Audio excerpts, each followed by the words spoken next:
नमस्कार, मैं नेहा मोदी। अब वक्त हो चला है प्राइम टाइम बुलेटिन का। सबसे पहले नजर डालते हैं आज की हेडलाइंस पर। उदयपुर में ऑनलाइन सट्टेबाजी रैकेट का हुआ भांडाफोड़, 7 आरोपी हुए गिरफ्तार। दुबई से ऑपरेट हो रहा था नेटवर्क। जॉब के नाम पर बेरोजगार युवाओं से ठगी का मामला आया सामने। रुपए नहीं देने पर कमरे में बंद कर किया प्रताड़ित। सुखेर पुलिस जुटी जांच में। भेल प्रदेश की मांग पर फिर गरमाई सियासत। सांसद राजकुमार रोत के पोस्ट से उठा विवाद। बीजेपी और कांग्रेस ने बताया चुनावी स्टंट। अब खबरें विस्तार से।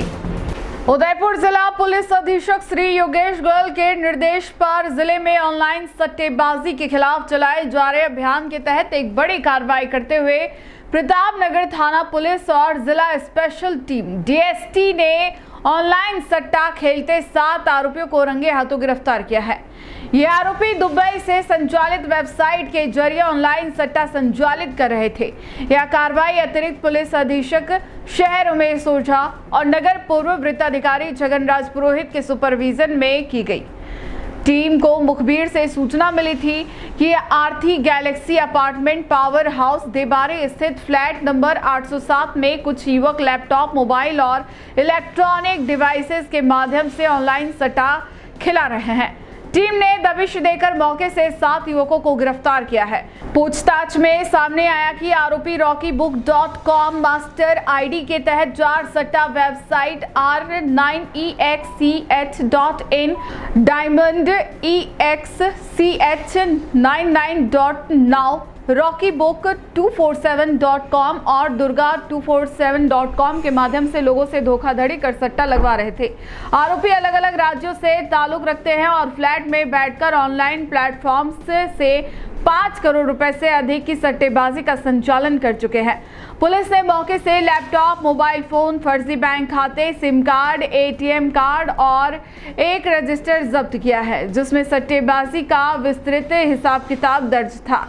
पुलिस ने इस मामले में सचिन जैन, नवीन पवार, ओम नारायण खटीक, कश्यप जैन, अजय खटीक, महेश कांकड़ और अभिषेक प्रजापत को गिरफ्तार किया है। पुलिस अब इस नेटवर्क के अन्य सदस्यों और दुबई से जुड़े सरगनाओं की तलाश कर रही है। सट्टेबाजी में प्रयुक्त डिवाइसों की तकनीकी जांच भी जारी है।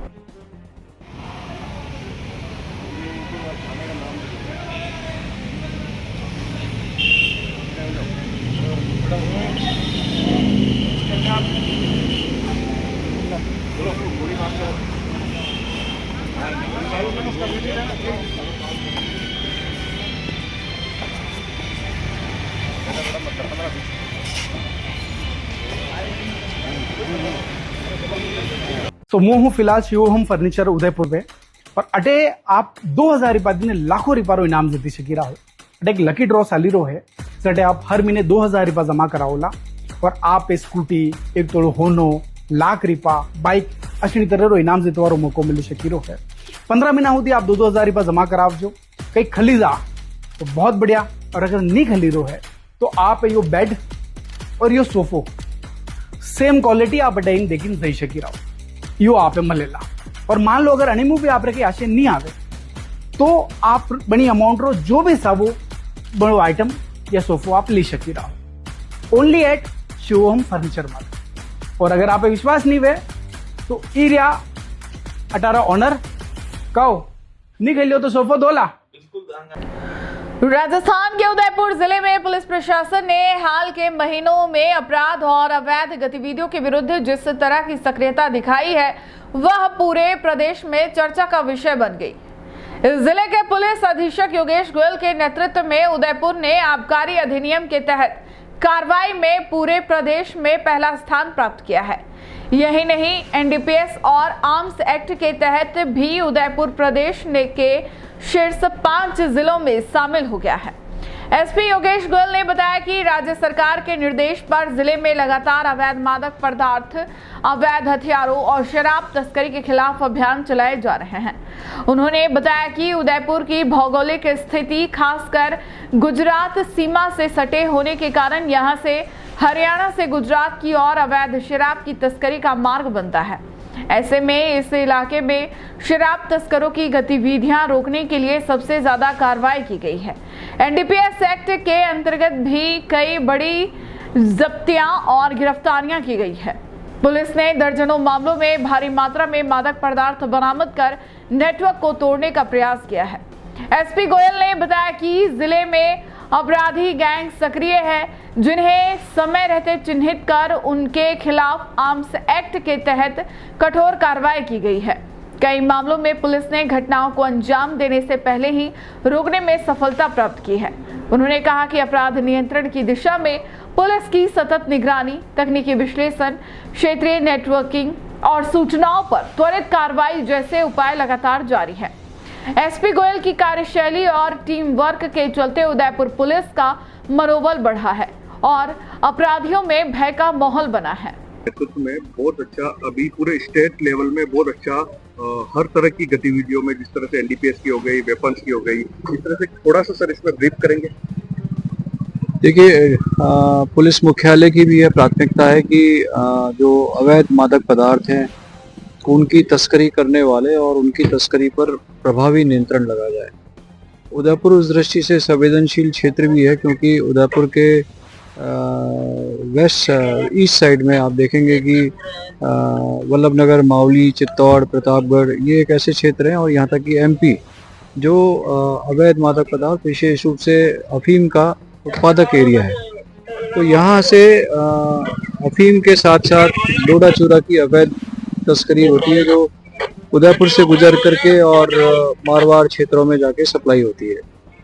तो कुछ जो अवैध डोडा चूरा है और अफीम है ये उदयपुर होकर के मारवाड़ में तस्करी भी होता है और साथ साथ इसका एक बहुत बड़ा भाग उदयपुर में इस्तेमाल भी होता है।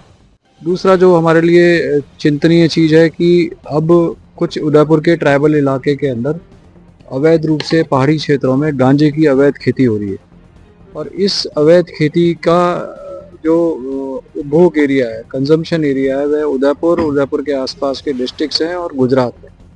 तो इसके ऊपर प्रभावी कार्रवाई और नियंत्रण के तहत हमारी जो डीएसटी है और हमारी सभी थाना प्रभारियों की टीम है, उन्होंने बेहतरीन काम किया और इसमें हमने चाहे छोटा सप्लायर हो, चाहे यूज़र हो, चाहे पेडलर हो या बड़े लेवल पे सप्लायर हो, सबको टारगेट करके और समान रूप से उनके विरुद्ध कार्रवाई की। और मैं इन टर्म्स ऑफ एफआईआर आपको बताऊं तो अगर आप इसको पिछले 2 साल से कंपेयर करेंगे तो 2024 में जहां ये लगभग 200 एफआईआर्स थी, वो 2025 में हम सिर्फ 6 महीने के अंदर 200 का आंकड़ा हम पूरा कर चुके हैं। और इसी तरह से अवैध हथियारों की जहाँ तक बात है तो अवैध मादक पदार्थों की तस्करी और दूसरी अवैध गतिविधियों में के साथ ये अवैध हथियारों का सिलसिला साथ जुड़ा रहता है क्योंकि जैसा आप जानते हैं उदयपुर में कई गैंग्स लंबे समय से एक्टिव रही हैं, बट उन गैंग्स की गतिविधियों पर लगातार नियंत्रण के उद्देश्य से हमने अवैध हथियारों के विरुद्ध प्रभावी कार्रवाई की और एक साथ कई संख्या में न केवल बदमाशों को, गैंगस्टर्स को और जो कुख्यात बदमाश थे उन्हें कई आर्म्स के साथ गिरफ्तार किया है और उनकी गिरफ्तारी से कई जो बड़ी वारदातें शहर में हो सकती थी या शहर के आसपास हो सकती थी उसको टाला भी जा सका है। तो ये बेसिकली अवैध मादक पदार्थ और अवैध हथियार और यहाँ तक मैं कहूँगा कि अवैध शराब, इनके विरुद्ध लगातार कार्रवाई से शहर में अपराधों का ग्राफ कम हुआ है और आपराधिक गतिविधियों पर नियंत्रण भी हुआ है। और इन टर्म्स ऑफ एफआईआर देखेंगे तो आप ये देखेंगे कि एक्साइज के मामले में जहाँ तक अवैध शराब का मामला है, आज हम पूरे स्टेट के अंदर हम अग्रणी हैं इन टर्म्स ऑफ एफआईआर और in terms of excise, in terms of fire arms और आर्म्स एक्ट की जहाँ तक बात है और एनडीपीएस एक्ट की बात है, हम कुछ टॉप 5-6 जिलों के अंदर आते हैं जिनकी कार्रवाई सर्वाधिक है। तो सर इन सारी कार्रवाई में जैसे उदयपुर इतना अग्रणी रहा है, कभी रहा नहीं है। जिस तरह से आपने एनडीपीएस की बात करी है, आबकारी में नंबर 1 रहा है, एनडीपीएस में सेकंड नंबर रहा है और वेपन्स में इतनी कार्रवाई रही थी। ये सर एडवांटेज आप यहाँ जब पहले रहे थे उसका कुछ एडवांटेज मिला सर आपको इस चीज का? निश्चित रूप से जब आप किसी एक जगह पे काम कर लेते हो तो उस जगह के आपराधिक पैटर्न को, अपराधियों की कार्यप्रणाली को, और सबसे बड़ा एडवांटेज मिलता है कि उस क्षेत्र की जो ज्योग्राफी होती है उसको आप बेहतर ढंग से समझ पाते हो और उसके अनुसार जो आपकी योजना है, कार्य योजना है, उसको आप बेहतर ढंग से बना पाते हो और उसको अमल भी कर पाते हो, उसको ग्राउंड के ऊपर इम्प्लीमेंट भी कर पाते हो, तो इसका एक बहुत बड़ा एडवांटेज मिलता है। सर जिस तरह से आज ये अभियान चल रहा है, ये आगे भी जारी रहेगा उदयपुर? निश्चित रूप से देखिए, शहर में आप देखेंगे अदरवाइज तो रेगुलर लगभग 8 से 9 पॉइंट्स पर शहर में नाके हमारे रोज लगते हैं, जिनके ऊपर नाका पुलिस लाइन का और थानों का जाब्ता मिक्स होकर के और इन पर चेकिंग करता है। वो नाकाबंदी हमारी रेगुलर नाकाबंदी होती है जिसमें थाने अपने हिसाब से उन पॉइंट्स को रात्रि नाकाबंदी में चेंज करते रहते हैं। वो लगभग 12 से 5 के बीच में होता है। संध्याकालीन इवनिंग के अंदर हम इसमें कुछ पॉइंट्स पे नाकाबंदी करते हैं, बट ये एक क्लास नाकाबंदी है जिसमें जिले के जो एंट्री एग्जिट पॉइंट्स हैं उनको कवर किया जाता है ताकि जिले में आने वाले और प्रत्येक पॉइंट्स पे जो भी बदमाश है उनका कोई मूवमेंट है तो उसको चेक किया जा सके। राज्य के गृह मंत्रालय के आदेश पर बुधवार रात पूरे राजस्थान में आकस्मिक नाकेबंदी अभियान चलाया गया। इसी के तहत उदयपुर के सीसारमा पुलिया के पास देर रात नाकेबंदी की गई, जहां खुद जिला पुलिस अधीक्षक योगेश गोयल, सीओ सूर्यवीर सिंह राठौड़ और थानाधिकारी लीलाराम मुस्तैदी से तैनात नजर आए। एसपी योगेश गोयल ने मौके पर बताया कि जयपुर मुख्यालय से निर्देश मिलने के बाद यह विशेष अभियान शुरू किया गया है, जिसका उद्देश्य रात के समय होने वाली अवैध गतिविधियों, खासकर नशीले पदार्थों की तस्करी पर प्रभावी नियंत्रण पाना है। उन्होंने कहा कि इस दौरान पूरे उदयपुर जिले के थानों और उनके सर्कलों में एक साथ नाकेबंदी कर संदिग्ध वाहनों और व्यक्तियों की सघन तलाशी ली जा रही है। उन्होंने यह भी कहा कि अपराधियों के मन में डर और आमजन में सुरक्षा का भाव पैदा करने के लिए इस तरह की आकस्मिक कार्रवाई जरूरी है। सीओ सूर्यवीर सिंह राठौड़ ने बताया कि समय के साथ हाईवे और बाहरी रास्तों से अक्सर मादक पदार्थों की अवैध आवाजाही होती है, जिसे रोकने के लिए पुलिस की ये रणनीति कारगर साबित हो रही। नाकेबंदी के दौरान पुलिस टीमों ने कई 2 पहिया और 4 पहिया वाहनों की जांच की, संदिग्ध लोगों से पूछताछ की गई और कुछ को हिरासत में लेकर पूछताछ भी की जा रही है। पुलिस की यह सक्रियता और रात में अचानक हुई इस कार्रवाई से शहर में एक बार फिर कानून व्यवस्था को लेकर सख्ती का संदेश गया है। अधिकारियों ने स्पष्ट किया कि यह अभियान आगे भी समय समय पर जारी रहेगा। देखिए, ये बेसिकली डीजी साहब के ज्वाइनिंग के पश्चात उनके ये निर्देश हैं कि पूरे स्टेट के अंदर आकस्मिक रूप से जिले के विभिन्न बिंदुओं पर आकस्मिक नाकाबंदी की जाए। तो उसी दिशा निर्देशों के तहत आज पूरे स्टेट में रात्रि 10 से अग्रिम आदेशों तक एक क्लास नाकाबंदी की जा रही है। इसके तहत उदयपुर जिले के 39 सभी थाना क्षेत्रों में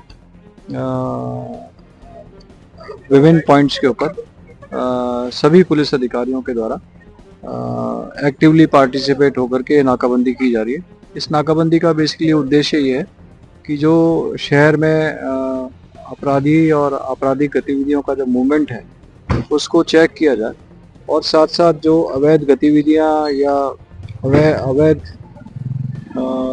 वस्तुओं का जो तस्करी होती है या उनका मूवमेंट होता है उसको चेक करके और उसके ऊपर नियंत्रण स्थापित किया जाए और ऐसे लोगों के विरुद्ध कार्रवाई की जाए। सर किस तरह का आज नाकाबंदी और किस ग्रेड की और क्या क्या चेक कर रहे हैं आप इसके अंदर? आज श्रीमान डीजीपी साहब के निर्देश पर रात को 10 बजे से 12 बजे तक ए श्रेणी की नाकाबंदी है। इसमें सभी SHOs हैं नाकाबंदी में, उनके साथ प्रॉपर जाब्ता है और हथियारबंद जाब्ता भी साथ में है। थोरोली चेकिंग की जा रही है वाहनों की, कोई भी संदिग्ध चीज मिलने पर अग्रिम विधिक कार्रवाई की जाएगी। इसमें और भी निर्देश है कि अनावश्यक रूप से बुजुर्गों या महिलाओं को परेशान नहीं की जाए, उसकी भी पालना की जाए। अच्छा सर, पूरे राज्य में इस तरह के आदेश है, पूरे राज्य में नाकाबंदी इस तरह की? बिल्कुल, आज पूरे राज्य में नाकाबंदी। और जिस तरह से अभियान चल रहा है, आज भी 402 बदमाशों को जिस तरह से अरेस्ट किया गया, इस तरह का ये कितने टाइम से अभियान चल रहा है और कितना टाइम तक चलेगा ये? एरिया डोमिनेशन तो टाइम टाइम पे चलता रहता है, इससे अपराधियों में पकड़ रहती है, उनको टाइम पे चेक किया जा सकता है। तो थोड़ा जिस तरह से आप पहले से ब्रीफ है, अभी पूरे राजस्थान प्रदेश में उच्चाधिकारियों के निर्देशानुसार विशेष नाकाबंदी के अभियान चलाए जा रहे हैं, जिसमें मूल रूप से जो बदमाश प्रवृत्ति के युवक है उनके ऊपर लगाम कसने, उनके ऊपर कार्रवाई करने के निर्देश है। और उसके क्रम में हम आज यहाँ नाकाबंदी के लिए पूरे स्टाफ के साथ में 1 क्लास नाकाबंदी उपस्थित है और जो भी निर्देश है उनकी पालना की जा रही है। सर, किस तरह का अभियान चल रहा है आज? ये डीजी साहब के निर्देश हैं, उस निर्देश की पालना में पूरे राजस्थान में सघन नाकाबंदी की जा रही है, जिसमें संदिग्ध वाहन या वाहन में कोई किसी तरह का मादक पदार्थ या कोई संदिग्ध वस्तु हो, उसकी चेकिंग की जाए, वाहनों की सघन तलाशी की जाए। इस संदर्भ में अभियान है।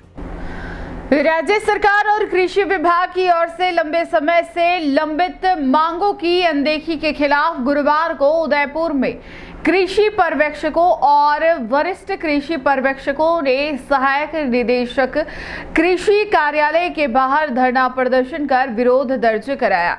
इस दौरान उन्होंने अपनी 11 सूत्रीय मांगों का ज्ञापन भी सौंपा। कृषि पर्यवेक्षक नीलेश यादव ने जानकारी देते हुए बताया कि विभाग के साथ पूर्व में कई बार सहमति बनने के बावजूद भी मांगों पर कोई ठोस कार्रवाई नहीं हुई। उन्होंने कहा कि 2024-25 की पदोन्नति प्रक्रिया अब तक लंबित है, जबकि इसके लिए विभाग को कई बार अवगत करवाया गया है। प्रदर्शनकारियों का कहना है कि दैनिक भत्ते, रिचार्ज भत्ते और किसान सेवा केंद्रों के किराए की राशि को लेकर भी विभाग ने कोई ठोस निर्णय नहीं लिया, जिससे कर्मचारियों में भारी नाराजगी है। कृषि पर्यवेक्षकों ने कहा कि अगर उनकी मांगों की सुनवाई नहीं होती है तो आंदोलन को प्रदेशव्यापी स्तर पर फैलाया जाएगा और सरकारी कृषि योजनाओं के क्रियान्वयन में बाधा आ सकती है। प्रदर्शन के दौरान जिले भर से जुटे पर्यवेक्षकों ने विभागीय अधिकारियों के खिलाफ नारेबाजी कर विरोध जताया और समय रहते समाधान की मांग की। उन्होंने हमें एक करने का काम किया, बाकी इतने लोग आते हैं। गिरदावरी ऐसी चीज़ें हैं जिन्होंने बिना किसी को बुलाए सबको इकट्ठा कर दिया। अब हमको इस एकता को आगे बढ़ाए रखना है, ठीक है, और सभी को आपके मांगे मानी जाती है, पहला होता है मानी जाती है। आप कुल लोग भी अब जुड़ने लगे हैं धीरे धीरे, पर इतनी पहुँचा नहीं है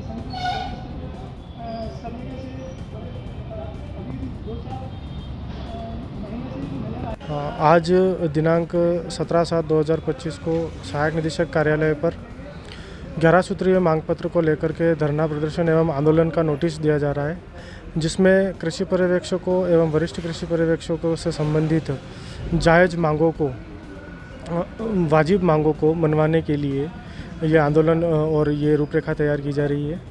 इसका मुख्य उद्देश्य है कि जो कृषि पर्यवेक्षक मुख्यालय हैं, जिन कृषि पर्यवेक्षकों के पास में अतिरिक्त चार्ज हैं और जिन कृषि पर्यवेक्षकों को पदोन्नति और इन चीज़ों में जो समस्याएं आ रही हैं, क्योंकि पदोन्नति की बात करूँ तो पदोन्नति का 2024-25 से पदोन्नति अभी तक बाकी है, जो कि विभाग को कई बार आवेदन करने पर, बातचीत करने पर, सहमति बनने पर भी इन्होंने अभी तक पदोन्नति के लिए बैठक आहूत नहीं की गई है, जिससे पूरे कृषि पर्यवेक्षक परिवार में रोष है।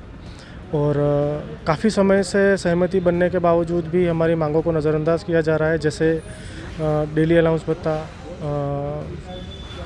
रिचार्ज भत्ता है, किसान सेवा केंद्र किराया है, ऐसी बहुत सारी चीज़ें हैं जिनकी मांगों पर सहमति बनी थी, लेकिन आज दिन तक इनके बारे में कोई निर्णय नहीं लिया गया, न ही कोई आदेश पारित किया गया। इसीलिए हम सहायक निदेशक मार्फत आंदोलन का नोटिस दे रहे हैं, जिसमें आज हमारा ये धरना प्रदर्शन है।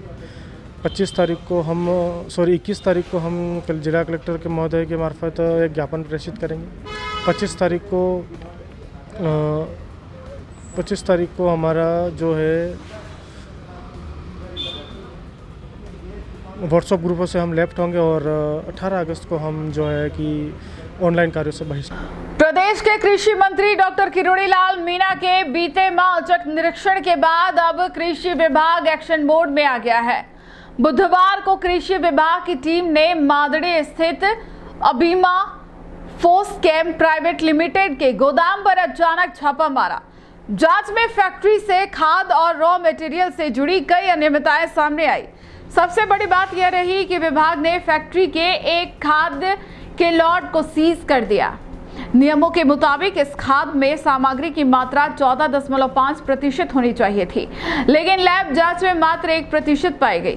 विभाग ने सवाल उठाया कि इतनी कम गुणवत्ता वाली खाद आखिर क्यों तैयार की गई और क्या यह किसानों के खेतों तक पहुंच चुकी है।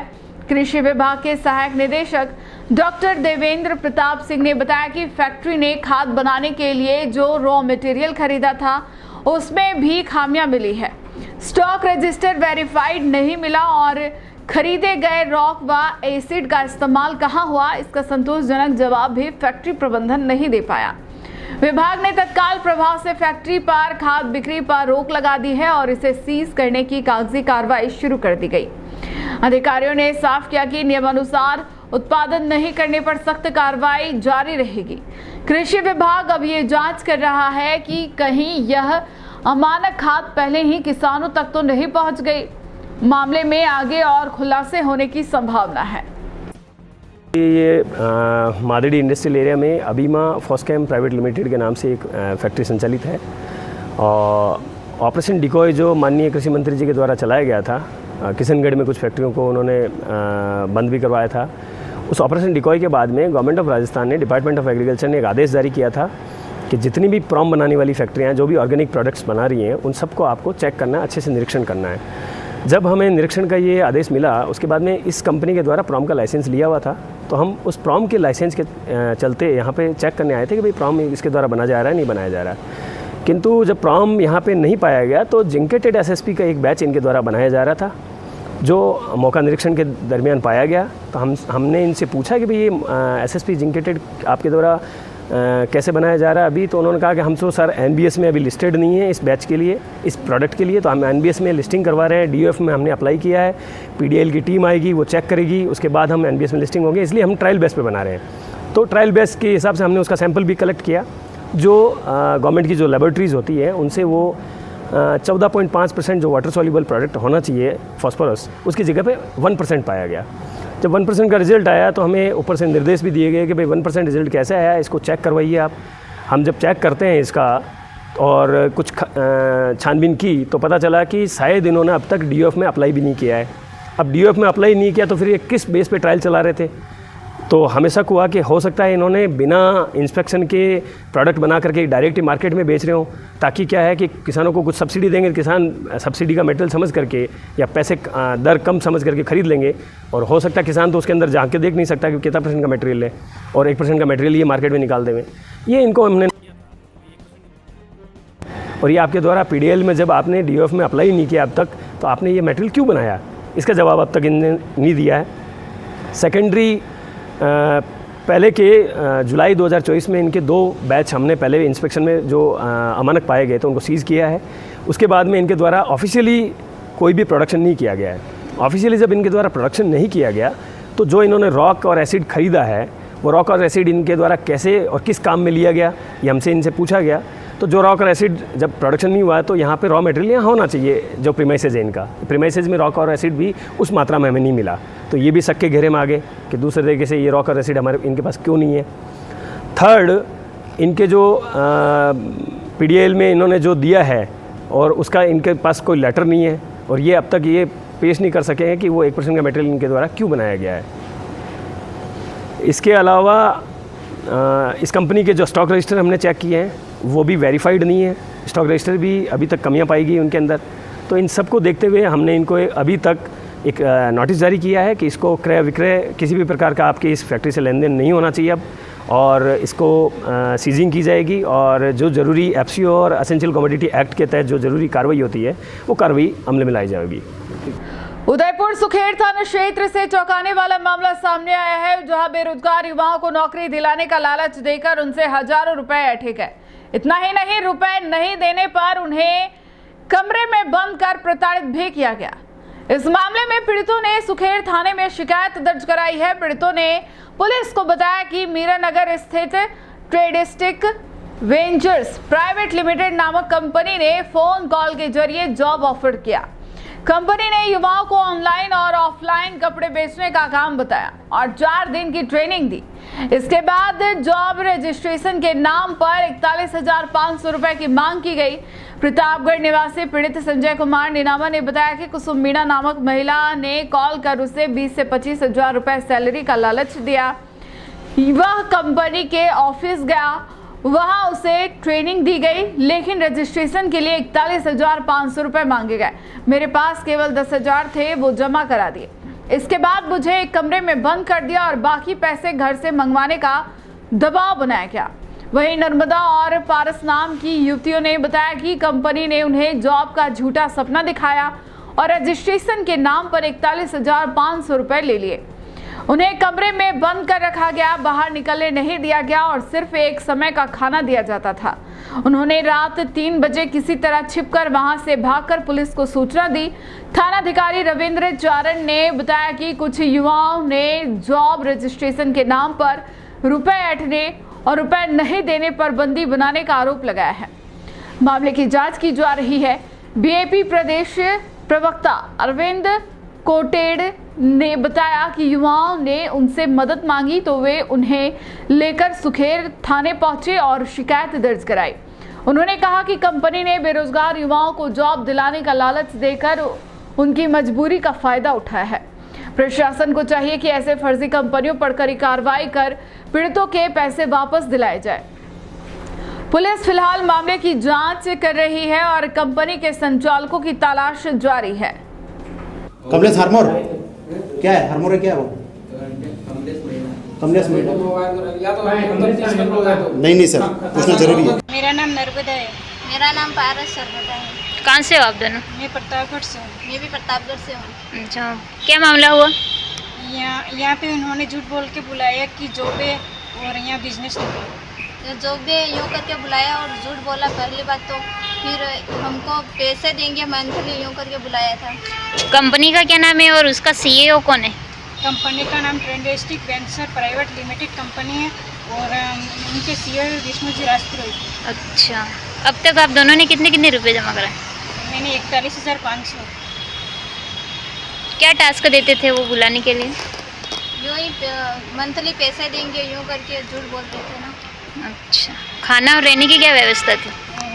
एक टाइम रोटी देते थे। एक ही टाइम खाना बस। वहाँ से आप दोनों कैसे निकले? वहाँ से हम रात की 3 बजे निकले थे। अब क्या चाहते हो आप? प्रशासन से क्या मांगे आपकी?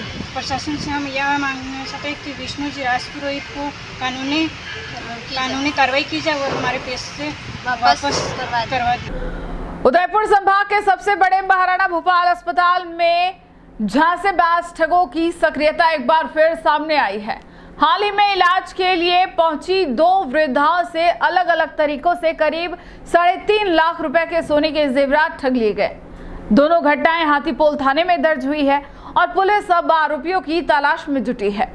पहली घटना में बिछड़ी निवासी प्रीत टांक ने रिपोर्ट दी कि उनकी 75 वर्षीय दादी मनभर टांक कार्डियोलॉजी विभाग के बाहर बैठी थी जब 2 युवक उनके पास आए और अस्पताल में चोरी हो रही है यह कहकर भरोसा दिलाया। युवकों ने वृद्धा से चेन और अंगूठी उतरवाकर पर्स में रखने को कहा और पर्स में से जेवर चुपचाप निकालकर चलते बने। दूसरी घटना न्यू सादड़ी कॉलोनी निवासी चंद्रप्रकाश जैन की 78 वर्षीय मां धापूबाई के साथ हुई। उन्हें एक महिला ने सरकारी सहायता दिलाने का झांसा दिया और ऑटो में बैठाकर इधर उधर घुमाया। चेकिंग के नाम पर सोने की चेन, टॉप्स और मोबाइल ले लिया। बाद में एसबीआई बैंक के पास ब्यूटी पार्लर में बैठाकर भाग गई। दोनों मामलों में पुलिस सीसीटीवी फुटेज और संदिग्ध ठिकानों के आधार पर तलाश कर रही। लगातार हो रही इन घटनाओं से अस्पताल में मरीजों और परिजनों में भय का माहौल है। राजसमंद जिले के रेलबगरा थाना क्षेत्र के चौकड़ी गांव में 14 जुलाई को हुए जानलेवा हमले के मामले में पुलिस ने तेज कार्रवाई करते हुए 3 मुख्य आरोपियों को गिरफ्तार कर लिया है। साथ ही शांति भंग के मामले में 4 अन्य बदमाशों को भी हिरासत में ले लिया गया है। थानाधिकारी सोनाली शर्मा ने बताया कि चौकड़ी निवासी लादू सिंह पर कुछ बदमाशों ने रंजिश के चलते लाठी डंडों से हमला कर गंभीर रूप से घायल कर दिया था। पीड़ित को उपचार के लिए तुरंत अस्पताल में भर्ती कराया गया था। पुलिस ने मामले को गंभीरता से लेते हुए एफआईआर दर्ज कर जांच शुरू की और महज कुछ ही दिनों में मुख्य 3 आरोपियों को गिरफ्तार कर लिया। साथ ही क्षेत्र में तनाव की आशंका को देखते हुए शांति भंग की आशंका में 4 अन्य लोगों को भी गिरफ्तार किया गया है। प्रारंभिक जांच में यह बात भी सामने आई है कि हमलावरों का बजरी माफिया से कोई संबंध नहीं है। पुलिस का कहना है कि आरोपी झगड़ालू प्रवृत्ति के हैं और उन्होंने आपसी रंजिश के चलते इस हमले को अंजाम दिया।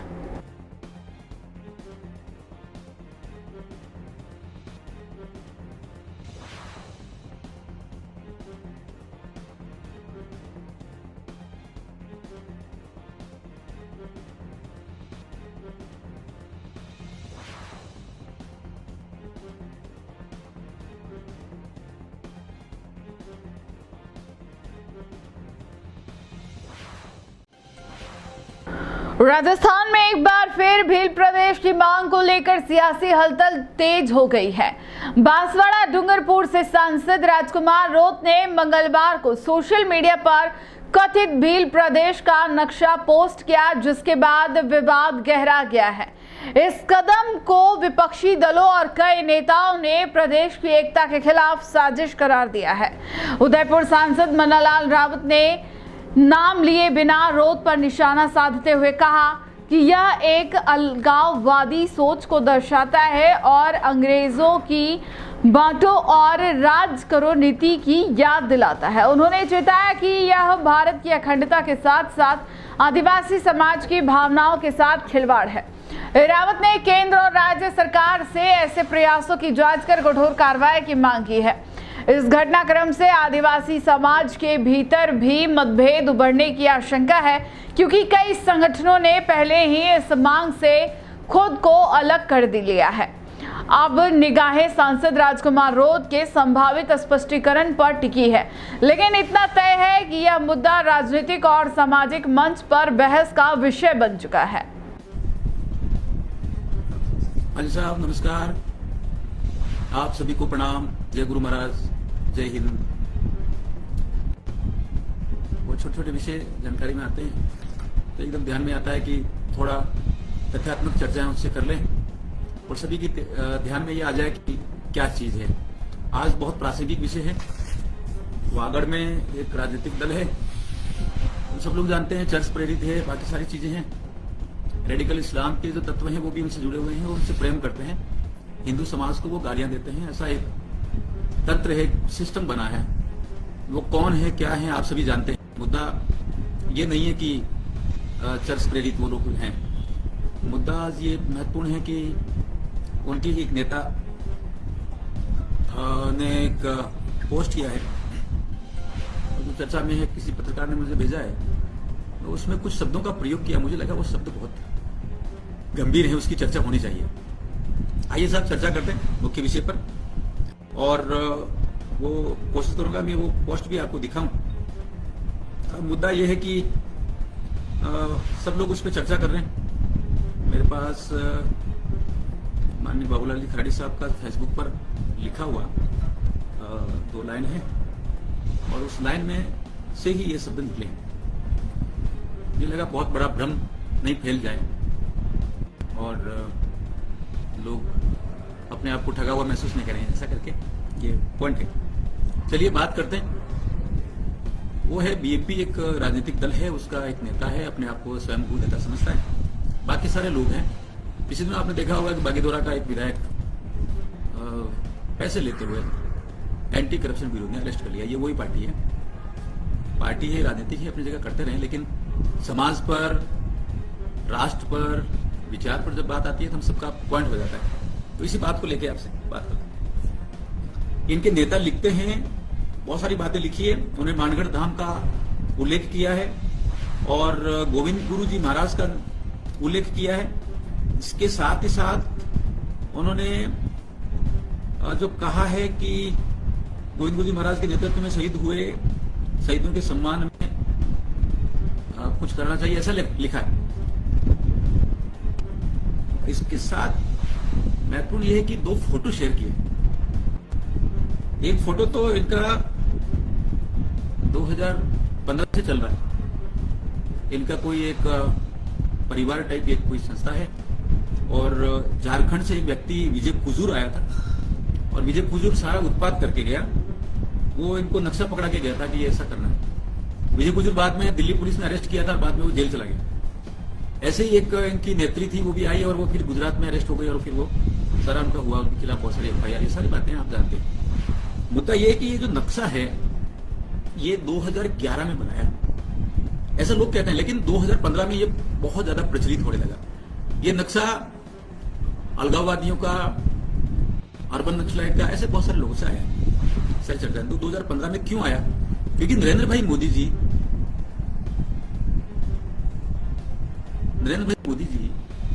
सरकार में आ गए। तो सरकार में आने के बाद तो बहुत सारी बातें हो जाती है, तो दुनिया देख रही है, बहुत सारे लोगों ने देखा। ये लोग संविधान का विरोध करने लगे। मोदी साहब का विरोध करते करते ये लोग भारत का विरोध करने लगे। मोदी साहब का विरोध करते करते हिंदू जनजाति समाज का विरोध करने लगे, हिंदू समाज का विरोध करने लगे और बहुत सारा एजेंडा चलाने लगे। उसमें जो शब्द जो काम में लिए हैं उस पर आते हैं। ये जो पोस्ट है उसमें कोई एक अलगाव पैदा करने वाला विषय तो है ही, लेकिन इसमें भील कंट्री शब्द काम में लिया है। एक नक्शा है, थोड़ा रिसर्च किया मैंने, पता चला कि अंग्रेजों ने 1864 में ये नक्शा बनाया था। वो इसलिए बनाया था कि 1857 की क्रांति हुई और पूरा भारत मिलकर लड़ा कि हाँ देश आजाद होना चाहिए, स्वतंत्र होना चाहिए। और फिर अंग्रेजों ने कैंची काटना शुरू किया, उनका समाज को तोड़ो, देश को तोड़ो, डिवाइड एंड रूल, ये सब कुछ करना शुरू किया। इनके सारा जो शासन था वो आप जानते हैं कि ब्रिटिश क्राउन, जो ब्रिटिश का राजा है, राजा मुकुट है, उनके नियंत्रण में आ गया। उस टाइम ये नक्शा बना था, भील कंट्री। ये कंट्री कौन सा है? ये कंट्री कौन सा है? ये जिसने पोस्ट किया वो बताए। ये भारत के अंदर, भारत एक देश है तो उसके अंदर एक देश बनाने की बात कौन सी है? ऐसे बात करने की क्या जरूरत पड़ गई? ये सारी चीजें तो जैसे कंट्री शब्द काम में लेते हैं, सब ध्यान आ गया कि बस ये तो पूरा अलगाव से भरे पड़े हैं और अंग्रेजों का नक्शा शेयर कर रहे हैं। अंग्रेज कुछ और नहीं बल्कि चर्च की सरकार थी। जहां जब इनकी छावनी होती थी वहां चर्च बनता था, एक दूसरे को ये समर्थन देते थे और देश को, भारत को सांस्कृतिक रूप से खत्म करने का षड्यंत्र लेकर आए थे अंग्रेज और उस बात को आगे बढ़ाए। बहुत सारे रिसर्च हैं, आप पढ़े हैं इसमें कि किस प्रकार से इन्होंने उत्पाद किए हैं। और वो एक नक्शा पकड़ा के चले गए, इनको वो तो छोड़ के चले गए। लेकिन अंग्रेजों के नक्शे को चलाना, इसका मतलब यह कि अंग्रेजों के नक्शे कदम पर चलना है। तो क्या बीएपी अंग्रेजों की पार्टी हो गई? अंग्रेजों का जो एक ब्रांच थी, पॉलिटिकल ब्रांच, रिलीजियस ब्रांच, वो सारी जो चीजें थी, बोलते हैं कि सेना के जो भाग होते हैं उसमें एक भाग जो है वो चर्च भी माना जाता है ये औपनिवेशिक सत्ताओं का। तो ये उस ब्रांच का नक्शा आगे बढ़ाते हुए निकले। अंग्रेजों का नक्शा शेयर करना मतलब सीधी बात है अंग्रेजों के नक्शे कदम पर चलना। चलिए साहब, ये सारे बातें करने लगे। अब अंग्रेजों की बात करते करते इन्होंने 3-4 गलतियां की है, ये समाज को समझना बहुत जरूरी है। भारत की जब बात करते हैं तो संविधान की बात करते हैं, क्योंकि एकता और अखंडता भारत का है और ये एकता और अखंडता को तोड़ते हुए नजर आ रहे हैं। तो ये संविधान विरोधी हुए, संविधान विरोधी हुए, एकता के विरोधी हुए। और साहब देखिए, ये आगे जाकर संविधान विरोधी जब हो गए तो साहब हमारी जो सार्वभौमिक सत्ता है उसके विरोधी हो गए। मानगढ़ के नायकों ने जो आंदोलन किया वो भगवान शिव को केंद्र में रखकर किया। भगवान शिव, आराध्य देव जनजातियों के, भारत के, नटराज, आदिदेव, बहुत सारे नाम है उनके। तो भगवान शिव की व्यवस्था के केंद्र में रखकर वहां गीत गाया गया, भूपेटिया नहीं मानो रे नहीं, मैं तुझे नहीं मानता, तेरी सत्ता को नहीं मानता, तेरे जो कारनामे उसको नहीं मानता, तेरा जो मजहब है, रिलीजन है, चर्च है, उसको नहीं मानता। ये किसने गीत गाया? मानगढ़ के नायकों ने गीत गाया। मानगढ़ के नायक जब ये गीत गा रहे थे तो वो एक बात बोल रहे थे, दिल्ली में मारी कलम है, बुरेटिया ने मानू रे ने। बुरेटिया तुझे नहीं मानने वाला, दिल्ली में मेरी कलम है। अर्थात दिल्ली भारत की राजधानी है और मैं भारत की बात करता हूं। मैं भारत का रहने वाला हूं, भारत की बात करता हूं। हे प्रीत जहां की रीत सदा, मैं बात वही दोहराता हूं, भारत का रहने वाला हूं, भारत की बात दोहराता हूं। लेकिन ये जो नेता है, ये नेता अलगाव पैदा करते करते अंग्रेजों का मित्र निकला। अंग्रेजों का मित्र निकलते निकलते ये चर्च का मित्र निकला। वो चर्च का मित्र निकलते निकलते जिन आतंकवादियों ने, जिन अंग्रेजों ने भील नायकों की मानगढ़ धाम पर हत्या की थी, उसका मित्र निकला। ये राजनीतिक स्टंट करता करता ये नेता तो फर्जीवाड़े के अंदर फंसता हुआ नजर आया। स्वतंत्रता का जो आंदोलन हुआ उसके खिलाफ ये व्यक्ति खड़ा हो गया। ये कौन है? कमेंट बॉक्स में जरूर कहिए। गाली गलौज करने से काम नहीं चलने वाला है। बहुत सारी बातें आप कर सकते हैं, लेकिन आप ये समझिए कि हम जब बात कर रहे हैं तो उस एक राजनीतिक दल की बात कर रहे हैं जो संविधान के विरोध में है। क्यों? क्योंकि भारत माता का जो नक्शा है, भारत माता की जो भूमि भूखंड है, उसको वो अंग्रेजों के नक्शे से दिखाना चाहता है, उसको अलग करना चाहता है, एक अलग देश बात करना चाह रहा है। भील कंट्री की बात कर रहा है। ये कंट्री कौन सी है? थोड़ा अंग्रेजी में पढ़ो, थोड़ा संस्कृत में पढ़ो, हिंदी में पढ़ो, तेलुगु में पढ़ो, कन्नड़ में पढ़ो, मलयालम में पढ़ो, असमिया में पढ़ो, किसी में भी पढ़ो, लेकिन ये समझ में आता है कि कंट्री का मतलब है कि भारत में ही एक अलग देश बनाने की कोशिश आपके मानस पटल पर छप चुकी है। आप पकड़े गए हो महाराज। आप वैसे ही काम कर रहे हो जैसा अलगाव करते हैं, खालिस्तानी करते हैं। आपके ऊपर राजद्रोह, देशद्रोह के ठप्पे लग चुके हैं। चलिए आइए, ये सारी बातें तो हो गई, लेकिन ना थोड़ी मानगढ़ का उल्लेख किया तो मानगढ़ के इतिहास आपको बता देते हैं। मानगढ़ जो धाम आंदोलन हुआ 1913 में, वो आंदोलन अंग्रेजों के विरोध था। अंग्रेजों के विरुद्ध जब था तो अंग्रेजों का नक्शा क्यों शेयर कर रहे हो महाराज? दूसरी बात, भगवान शिव के अनुयायियों का आंदोलन था। वो धाम है, और धाम का मतलब होता है धूणी, जहां पर रमी जाती है, जहां भजन मंडली होती है, जहां यज्ञ हवन होता है, उसे भगवान शिव का स्थान कहते हैं। जब भगवान शिव के स्थान पर भील नायक, भील भगत, भील अनुयायी अंग्रेजों के विरुद्ध जब संघर्ष करते हैं तो अंग्रेज वहां आ जाते हैं और दनादन गोलियां चलाकर जनजाति नायकों की हत्या करते हैं, नायक नायिकाओं की। धूणी तपे तीर, कभी फुर्सत मिले तो हरिराम मीणा जी का नोवेल पढ़ के देखिए, वहां तीर तप रहे थे उस धूणी में। उस धूणी को अपवित्र किया। आज भी वहां पर साक्ष्य हैं, वहां जाके देखिए मोर्चा घाटी क्या होता है। और वो धूणी आज भी है, पावन धूणी। हम हिंदुओं की धूणी है, और वो जो धूणी है उसको अपवित्र करने का जो कुकृत्य किया वो चर्च के लोगों ने किया, अंग्रेजों ने किया, अंग्रेजों की सेना ने किया। और ये जो व्यक्ति है डूंगरपुर बांसवाड़ा से जो सांसद चुन के आया गलती से, वो व्यक्ति अंग्रेजों के साथ खड़ा है। कितना कुकृत्य करेगा भैया? थोड़ा अंग्रेज समझ ले, अंग्रेज मान ले, फिर वो अंग्रेजी बोलने लग जा, फिर चले जाओ। क्या नाटक कर रखा है ये?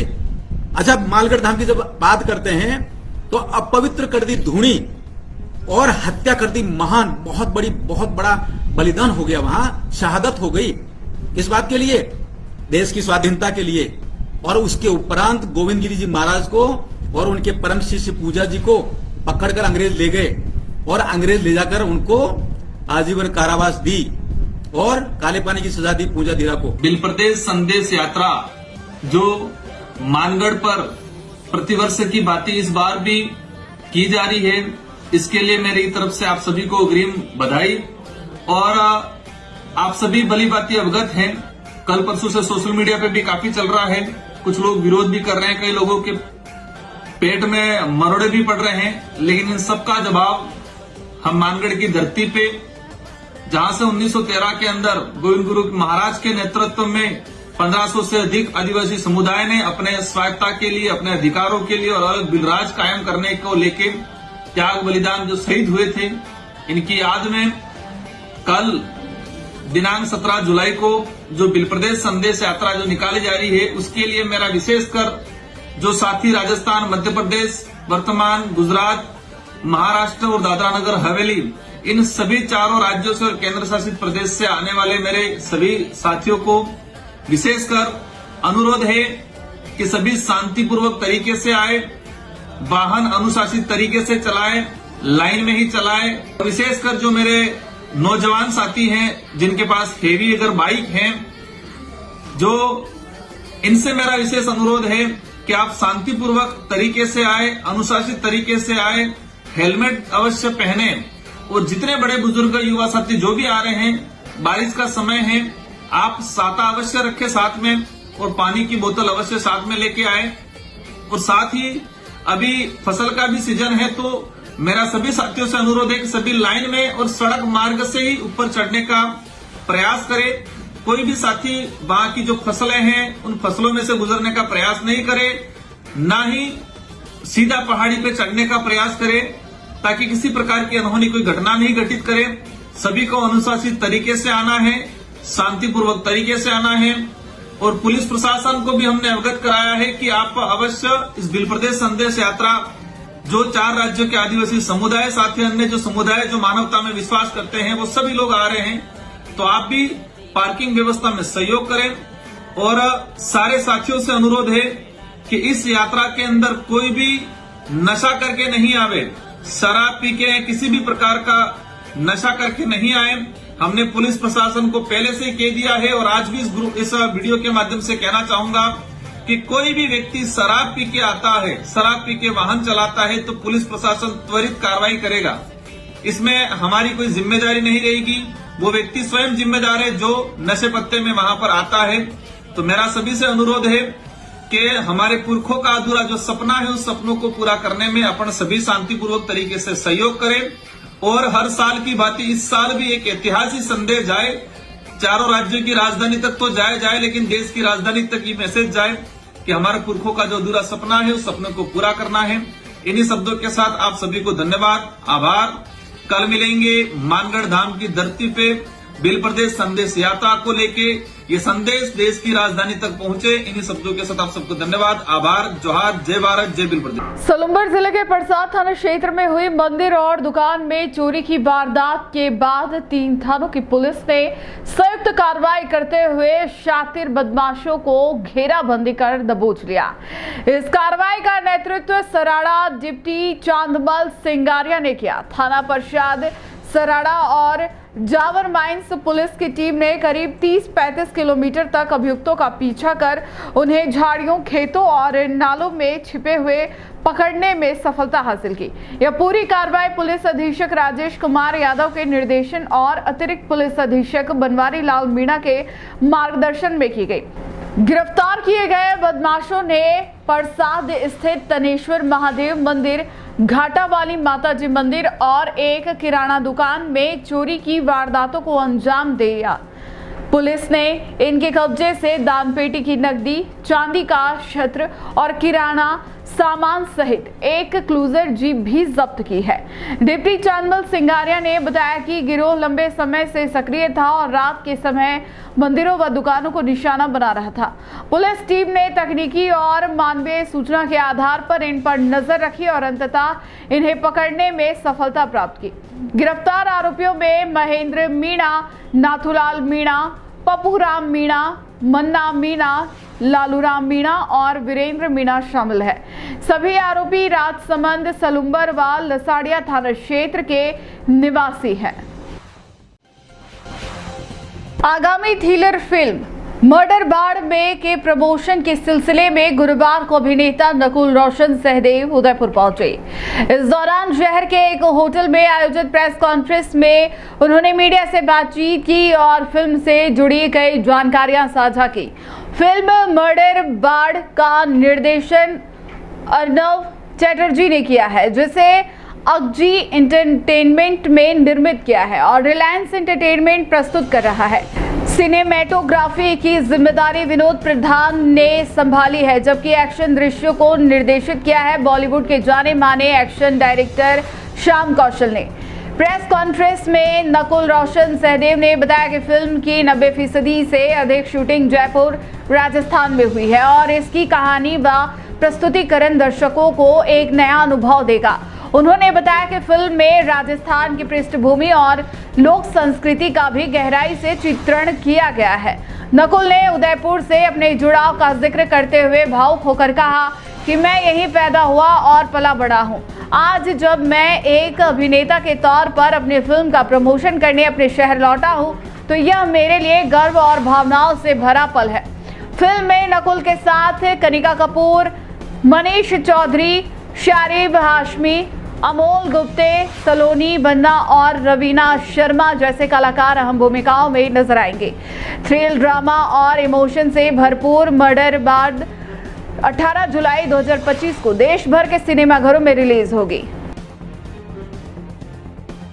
कल फिल्म रिलीज हो रही है आपकी, कैसा एक्साइटमेंट है, क्या उम्मीद है आपको? सर एक्साइटमेंट भी है, नर्वसनेस भी है और क्योंकि नर्वसनेस थोड़ी थी तो जब इंसान को नर्वसनेस होती है तो सबसे पहले घर भाग के आता है, तो इसीलिए मैंने सोचा मैं सबसे पहले अपने शहर में जाऊंगा, क्योंकि जब मैं लास्ट टाइम आया था तो मुझे इतना सारा प्यार मिला। यहाँ पर मेरी फैमिली है, मेरे फ्रेंड्स हैं, वो लोग इतना दिल से जुड़े हुए हैं। सर अपने काम के लिए एक्साइटेड होना और पैशनेट होना बहुत आसान होता है, बट आप फैमिली वाले मेरे लिए खड़े हैं, मेरे दोस्त मेरे लिए खड़े हैं, वो ज़्यादा बड़ी बात है। आई डोंट नो, कोई जब आप किसी दूसरे के लिए करते हो वो ज़्यादा सेल्फलेस रीज़न होता है, खुद के लिए करते हो तो वो खुद का पैशन है, वो आसान है। तो आई थिंक जो कुछ मेरे दोस्तों ने किया है, जो कुछ मेरी फैमिली ने किया है, जो कुछ आप लोग कर रहे हो और जो कुछ ये सिटी मुझे दे रही है, वो सच्चा प्यार है। तो I am really grateful for that and I am really thankful for that sir. Mumbai में रहे हो आप, जी, मतलब इस इंडस्ट्री में बताया जाता है कि बहुत सारी घटनाएं आती है, सामने आती है, सब इन चीज़ों से कैसे फेस किया और कैसे आगे बढ़े? सर उसके लिए मैं थैंकफुल रहूँगा मेरे स्कूल का, क्योंकि मैं सेंट पॉल्स में पढ़ा था और सेंट पॉल्स के जो ज़्यादा शरारती बच्चे होते हैं ना, वो बहुत ज़िद्दी होते हैं। तो मैं बचपन से बहुत ज़िद्दी रहा हूँ। मुझे अगर कोई बोलता है कि ये नहीं हो सकता तो मैं बोलता हूँ मैं यही करूँगा।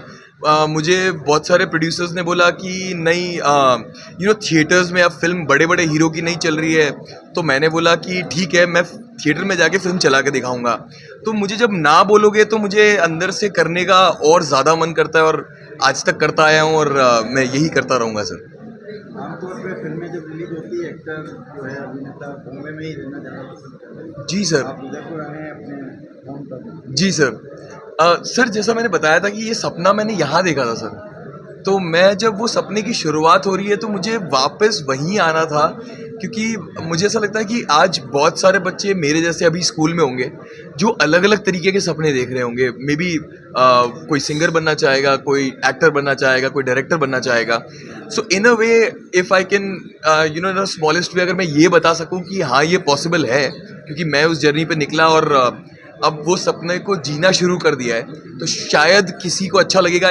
शायद बहुत सारे माँ बाप ऐसे होंगे जो पहले सोचते होंगे कि ये पॉसिबल नहीं है, तो I can be that right example जो बोले वो बच्चा बोल सके नहीं पापा वो नकुल भैया को देखो ना, उन्होंने भी किया तो हम भी ट्राई करते हैं। सो जी सर। इस मूवी में ऐसा क्या है, मतलब किस तरह की मूवी बनाई आपने, किस जी। तरह के सस्पेंस थोड़ा खोलिए, थोड़ा सा मतलब। सर उसके लिए आप कल ही फिल्म रिलीज हो रही है, क्योंकि अगर मैं सस्पेंस की यहाँ बात करूँगा तो आप समझ रहे हैं कि थिएटर में आने का। लेकिन मैं आपको एक चीज़ दावे से कहना चाहता हूँ कि इस फिल्म के अंदर जो सस्पेंस है, जो कैरेक्टर लेयरिंग है, जिन चीज़ों पे राइटर ने बात करी है, वो आज तक हिंदुस्तान के इतिहास में किसी ने उन सब्जेक्ट पे फिल्म नहीं बनाई है।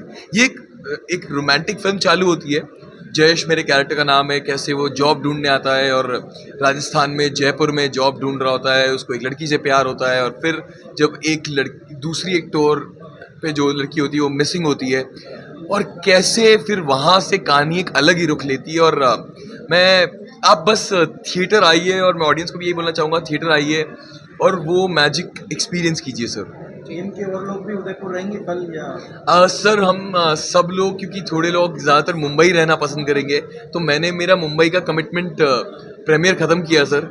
और उसके बाद मैंने प्रोड्यूसर को बोला, क्योंकि जैसे मैंने बताया था मैं थोड़ा ज़िद्दी हूँ, तो मैंने बोला मैं मुंबई के कमिटमेंट्स छोड़ के मैं मेरे शहर जाना चाहूँगा, because this was a promise to myself कि मैं मेरे नाना नानी के साथ, नाना तो रहे नहीं लेकिन नानी है, तो मैं उनको थिएटर में ले जाना चाहता था। तो एक पर्सनल रीज़न भी है। तो आई थिंक मुझे मेरे प्रोड्यूसर से ज़्यादा मेरी नानी की इच्छा ज़्यादा इम्पॉर्टेंट है। और मेरे लिए जैसा मैंने बताया सर, मैंने सपना यहाँ देखा था और मैं शुरुआत यहीं से करूँगा, भले कोई प्रोड्यूसर, कोई डायरेक्टर, कोई भी कुछ भी बोले। फ्यूचर क्या देख रहे हैं? सर इसके बाद 2 और अच्छे प्रोजेक्ट हैं जो मैंने कंप्लीट कर लिए हैं, वो आने वाले हैं बहुत जल्दी। एक तो इसी साल आएगा, एक अगले साल आएगा, and then I have to go back and I have to prep. बारिश खत्म होते ही I start shooting for my next one. T news Rajasthan के बुलेटिन में फिलहाल अब तक के लिए इतना ही। आइए चलते चलते फिर से नजर डालते हैं आज के टॉप हेडलाइंस पर। उदयपुर में ऑनलाइन सट्टेबाजी रैकेट का हुआ भांडाफोड़, 7 आरोपी हुए गिरफ्तार। दुबई से ऑपरेट हो रहा था नेटवर्क। जॉब के नाम पर बेरोजगार युवाओं से ठगी का मामला आया सामने। रुपए नहीं देने पर कमरे में बंद कर किया प्रताड़ित। सुखेर पुलिस जुटी जांच में। भेल प्रदेश की मांग पर फिर गरमाई सियासत। सांसद राजकुमार रोत के पोस्ट से उठा विवाद। बीजेपी और कांग्रेस ने बताया चुनावी स्टंट। आज के बुलेटिन में इतना ही। अब दीजिए इजाजत। नेहा मोदी को ऐसे ही तमाम बड़ी खबरें देखने के लिए बने रहिए टी न्यूज राजस्थान के साथ। नमस्कार।